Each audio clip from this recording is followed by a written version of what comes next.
May I just add to what Senator Cott from Arkansas said. It's dangerous. I think it's disgraceful. It's irresponsible. And it's not going to work. We're not going to do this. So I think people on our side are willing to go big. For Republicans, that's not so easy in one day to spend all we're going to spend in a single year.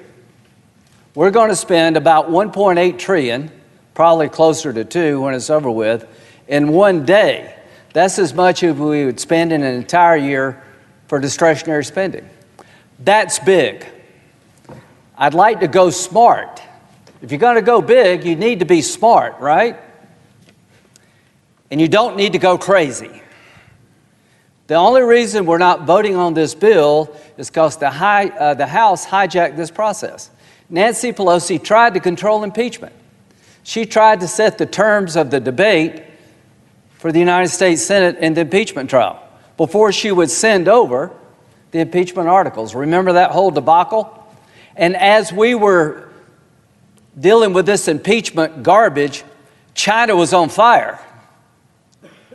You'll hear more about that later in the year. But I guess what I would say is that we need to get on with it. You're not going to be successful. We're not going to let this happen to the American people. Rahm Emanuel, who I actually like, said, for every crisis is an opportunity. This is not your opportunity to impose same-day voting.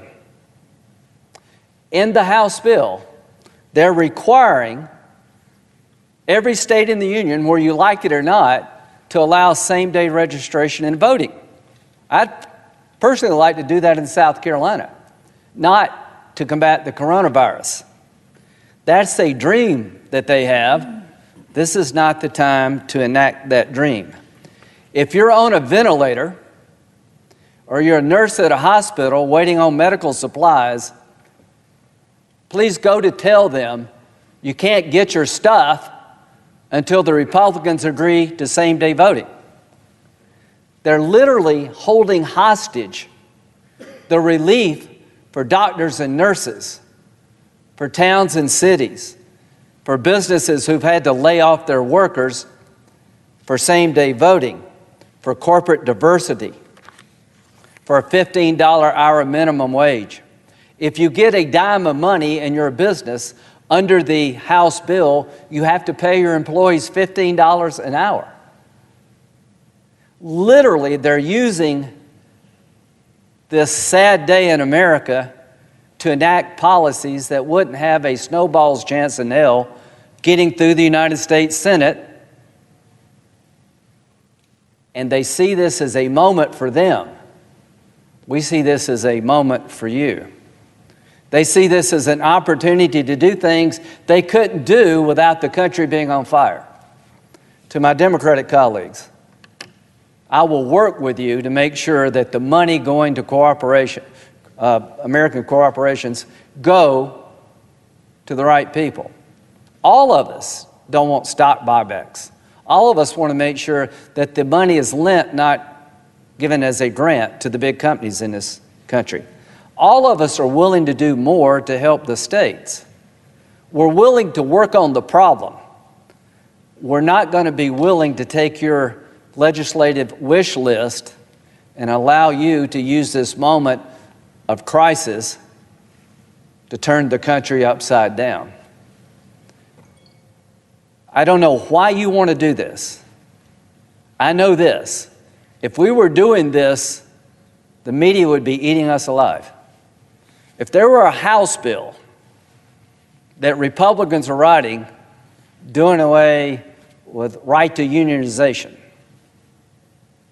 every major paper and TV station in this country would be talking about the Republican Party going nuts, trying to take an ideological agenda and attach it to a national crisis that we haven't seen since World War II. So, two things are going to happen. We're not going to give in because it is wrong. It corrupts everything about why we're here.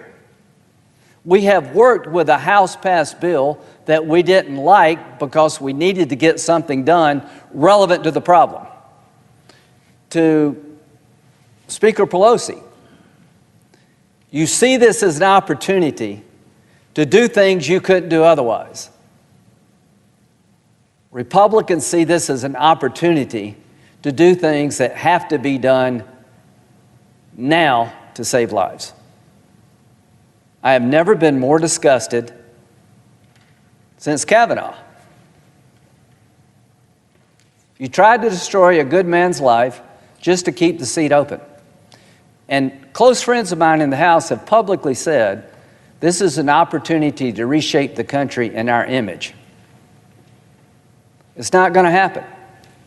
We didn't let you destroy Brett Kavanaugh's life to keep the seat open, and we're not going to let you turn the country upside down to shape it in your image. We will work with you in a very generous fashion to help people who've lost their jobs, help doctors and nurses who've run out of supplies. Shame on you. Shame on you for coming in at the 11th hour, taking good faith negotiations, and throwing them in an ideological ditch. To the American people, they're going to give in, because what they're wanting to do should make you mad as hell. If you've got a family member who is suffering, do you really think now's the time to impose same-day voting? Student loans. $10,000 loan forgiveness for every student loan in the country. That's a debate we'll have, but not on this bill. And let me tell you what it would cost to forgive $10,000 for every student loan in this country. About $500 billion. Here's the question. If you're going to spend $500 billion, wouldn't you want to spend it on the virus? Wouldn't you want to spend it on hospitals who are under siege? Wouldn't you want to spend it on businesses who are shut down and have no hope of opening up anytime soon? So we're going to hold our ground to focus on the people who need the help the most. We're going to say no to an ideological agenda. And I can't believe that we're having to do this. What the hell has happened? How could we get here as a nation? We've gone a long way from we're all in it together to this. So, to my colleagues on the other side,